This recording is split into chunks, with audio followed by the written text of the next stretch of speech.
Today I'm going to be testing out these Delong lures that I recently purchased online.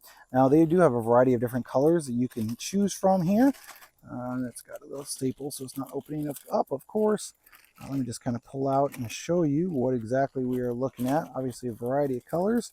And since they're rubber, they of course are not wanting to come out of the bag. They're kind of stuck in there actually. So let me pull those out. Okay, so you can see these are going to be nice and long. So they got the hooks here as well. So it says you want to hook it on the eyelet on the front hook. So that's right there.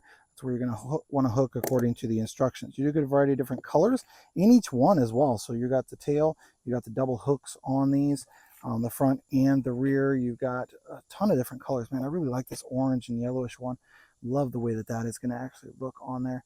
So again, you're just going to kind of hook either your swivel or your line right through that part there. So let me go ahead and hook that up, and then we'll test it out here in the water, and hopefully we'll be able to catch something in our pond that is right over there.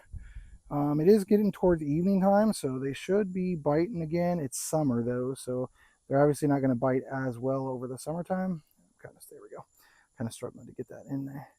Obviously, they're not going to be biting as well over the summertime as they would maybe in the spring, but let's go ahead and try this out. So I got a pretty decent cast out there. I'm assuming these are going to kind of sink to the bottom, and then you're just going to kind of slowly reel as you go across. Now, it does got double hooks on it, and as you reel, I'm guessing that tail is going to be moving and wiggling a lot through the water, kind of giving a nice action for the fish to chase after.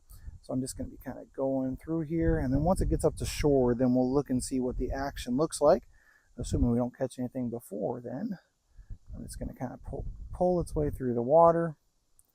Just so slowly reeling it. Yep, and maybe you can see it. So a slow reel is getting that nice twirl on the tail as I slowly reel it through the water. So let me just kind of put a little bit more slack on here just so you can kind of see. And you can, let me pull it through the water so you can kind of see what that looks like.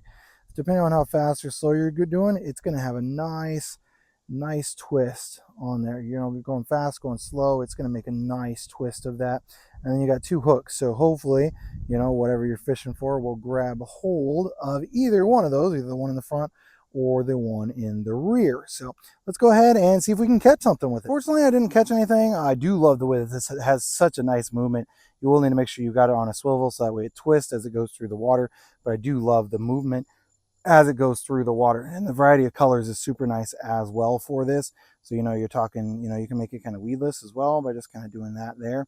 You know, you got a variety of different ways to fish with these, so definitely a really good option for you, you know, especially if you've got a place where you've got maybe some bigger fish. We've got some smaller ones in here and then a few really good sized ones, so it does vary a good amount here, but I love the color variations and the movement of the tail on these.